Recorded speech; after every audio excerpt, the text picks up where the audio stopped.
Hello everyone, welcome you all on our online lecture series on element of machine design subject.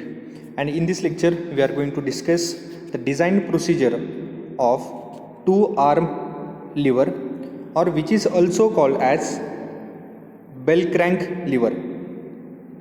This question is asked in examination for 4 marks. Now we will see what is meant by bell crank lever.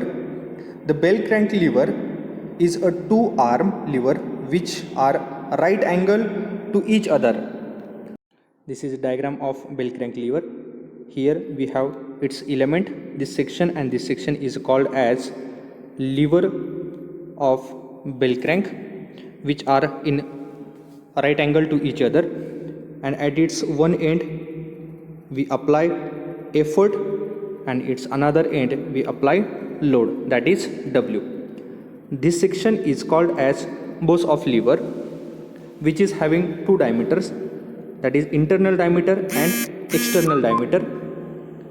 In its internal diameter we insert a fulcrum pin which is having diameter dp, that is diameter of fulcrum pin. And the application of bell crank levers are in railway signals or in governors also. Working of bell crank lever is simple. When we apply external effort at its one end, that is P effort, at that time this arm is moved in this direction, and the relative motion in fulcrum pin and the both section, and due to that relative motion we get the motion of vertical lever in upward direction.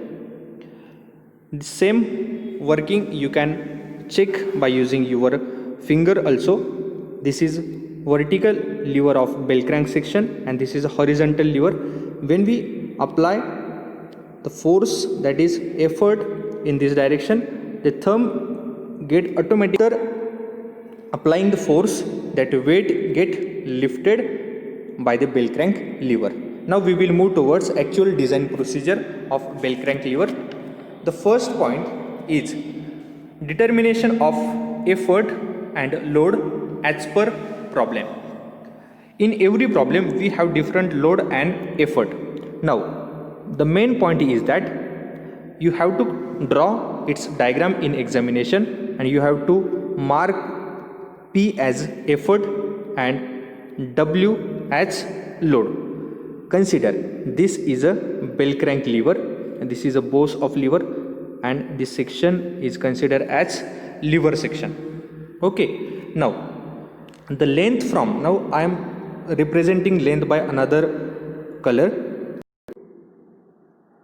Now I will draw here one line from P effort towards the fulcrum pin, and this length is for effort length or effort arm length, and from the fulcrum pin towards the end of another lever, that is W, this is also a length which is indicating by L of W. Okay, now what we have to determine? We have to determine effort and load as per the problem. Consider we have the P effort and W as load.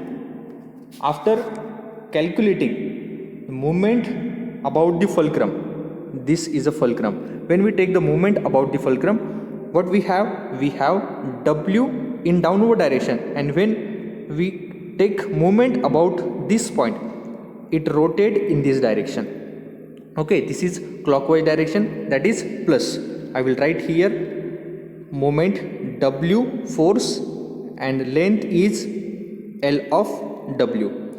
In similar way, the effort P is moved in this way, that is anti-clockwise direction. So I will write here minus sign for anti-clockwise, and the notation for the moment of effort is P into L of P is equal to 0.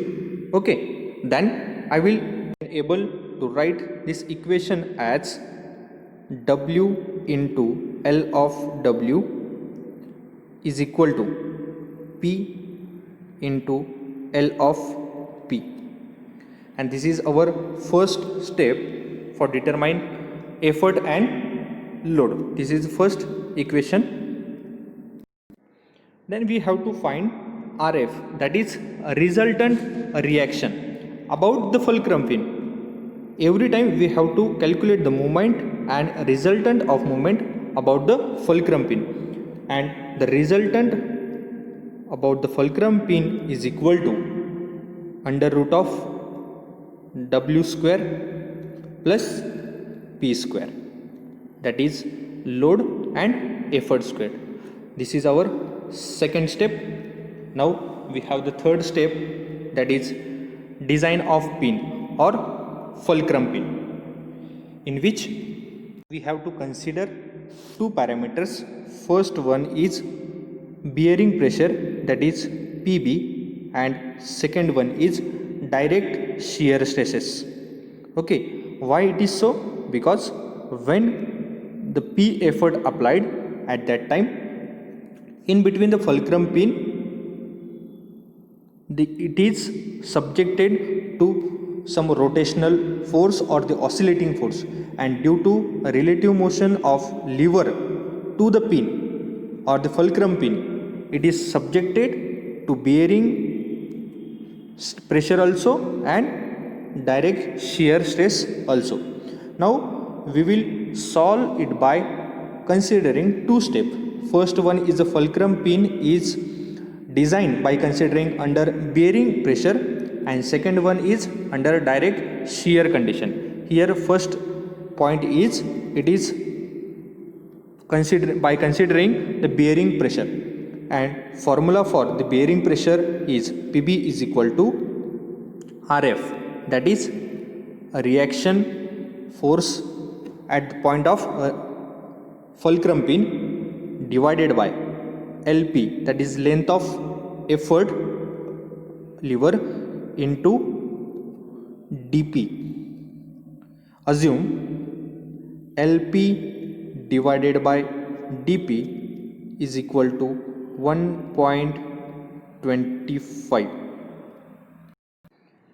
and by using both the relation, that is relation number 1 and relation equation number 2, we can able to find dP, that is diameter of fulcrum pin. Write in your notebook also. From this equation we can able to determine dP. After calculating dP by considering bearing pressure, now we have to consider direct shear condition also, and the formula for direct shear condition is RF divided by 2A, that is 2 times of area, and we know that the formula for area is pi by 4 dP square. Now here I will write the formula RF divided by 2 into pi by 4 dP square. Okay, from this equation you can able to determine direct shear stresses, and you have to check this stress by considering or by comparing with the given shear stress which is given in numerical, and then only we can say that this dP is in allowable condition, or we can use in for this dP diameter for safer condition. Okay, after that we have the fourth step, that is diameter of both of the lever, which is having the diameter DO. Here we have two diameter for the bows. First one is a DI and second one is a DO. I will mark here the internal diameter, it is denoted by DI, and the outer diameter it is denoted by DO. Now here you can see that we have the two element. First element is a boss section and second element is a fulcrum pin section. This is a fulcrum pin which is going to insert in the internal section of boss. Now what is going to happen here? We have to consider diameter of fulcrum pin is dP, and when both the elements are having the relative motion, we always use 2 mm or 3 mm brass bush in both sides. At such condition, the diameter or the internal diameter is get changed. Otherwise, the internal diameter, that is di, is same of dp. And when we use different bushes, that time di is equal to dp plus 2 into 3. Okay, if this, in this condition the bush of 2 or 3 is used. Otherwise, if the bush are not in use, that time we will consider di is equal to dp, because this fulcrum pin is going to insert in the internal section of bush. Okay, then we have to calculate do diameter, and the empirical relation for the do diameter is as do is equal to 2 times of dp. By this empirical relation we can able to determine diameter of outer diameter of both section. And the maximum bending stress induced in the bows of lever are determined by using sigma b formula. Here I will write the formula: sigma b is equal to 6m into do, that is outer diameter of bows, this section, divided by lp, that is length of effort arm in a bracket, do cube, that is outer diameter of bows, minus di cube, here di cube bracket complete, where m is equal to w into lw or p into lp. Okay, from above equation do, that is outer diameter of bows, can be obtained, or check this condition as sigma b is less than sigma b allowable, and the allowable means we have in numerical, that is sigma b should be less than, this sigma b should be less than sigma b which provide in numerical. After that we have the fifth step, that is design of lever, find its dimensions, and the lever is subjected to bending moment.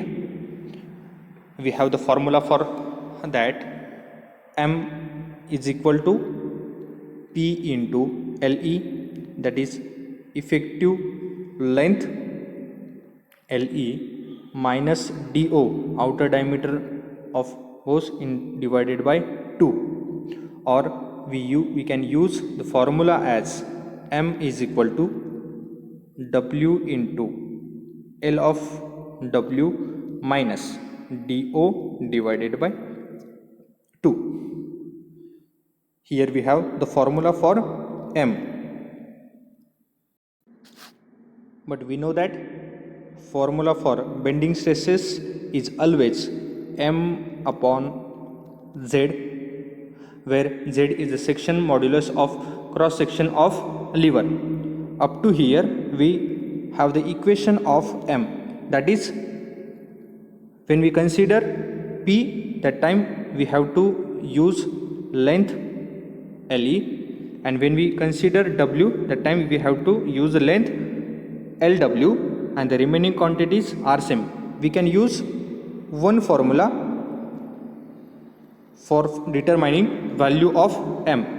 Now for calculating the value of z, we have two conditions. First is the cross section is rectangular and the cross section is elliptical one. Here we have the first condition, that is consider the rectangular cross section of lever.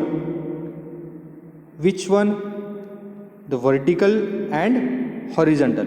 This is lever, and we have to consider in first condition the cross section is rectangular, and for that condition z is equal to I upon y, and the formula for z is equal to bh square divided by 6, where h is equal to 2b or 4b, and h is nothing but depth of lever. Here this dimension is a depth of lever, and b is thickness of lever. We can use here instead of b also t. This is the thickness of lever in rectangular cross section condition. And in elliptical condition, z is equal to I upon y, and the formula for elliptical cross section is pi into b into h square divided by 32, where b is equal to thickness of lever, that is minor axis of ellipse, and h is equal to depth or height of lever, that is the major axis. Or you can use empirical relation, h is equal to 2b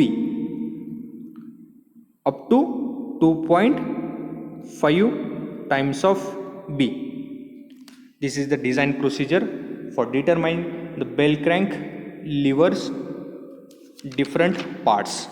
The parts are fulcrum pin, boss of lever, and cross section dimension of lever. In this way you can able to determine different dimensions also. In next lecture we will see some problems on bell crank lever which are asked in examination for 4 to 8 marks. Thank you.